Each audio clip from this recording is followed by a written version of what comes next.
posisi sekarang kita masih gerilya. Jadi teman-teman di komunitas sejarah Islam, kita punya komunitas namanya Jejak Islam untuk Bangsa. Ya, ada komunitas teman-teman yang kemudian melakukan kajian-kajian sejarah untuk dipresentasikan. Kita masih punya kendala struktural ya untuk bisa menjadi sejarah resmi yang kemudian diajarkan kepada anak-anak sekolah.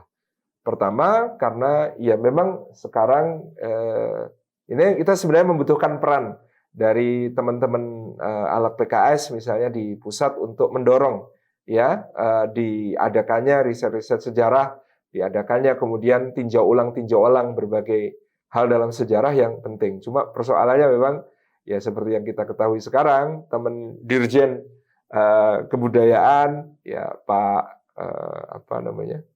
kok jadi lupa namanya, itu juga sedang tidak terlalu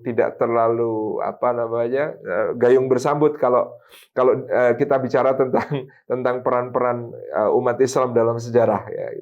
Itu kita sama-sama tahulah kendala struktural semacam itu di Kemendikbud sendiri gitu ya. Di samping nanti tentu pasti ada banyak alasan tentang sangat terbatasnya dana-dana untuk riset sejarah kita. Kemudian kendala berikutnya tentu ya semakin berkurangnya jam pelajaran sejarah di sekolah-sekolah. Dulu kita itu belajar sejarah itu ada pintu dengan PSPB, ada pintu dengan IPS sejarah. Itu bahkan dua pelajaran yang berbeda gitu ya. Ada di PPKN juga masuk misalnya. Sekarang itu kan jam pelajaran sejarah kecil sekali di anak-anak kita. Maka ya kita masih gerilya. Secara jujur kita masih gerilya dalam rangka memperkenalkan sejarah yang kemudian mengangkat peran umat Islam secara proporsional dan adil dalam perjalanan sejarah bangsa Indonesia. Tapi ya kita masih optimis lah ke depan, mudah-mudahan kita bisa menuju ke sana. Tapi yang jelas kita punya kewajiban untuk memperkenalkan itu kepada anak-anak kita ya.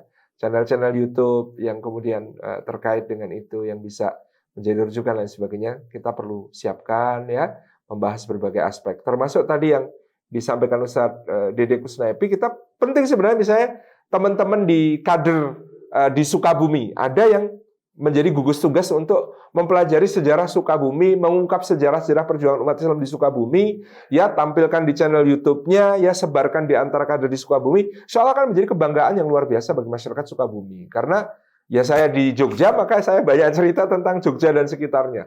Ya teman-teman yang di Sukabumi punya kewajiban untuk itu pula di sekitar wilayah Sukabumi misalnya. Demikian Allah.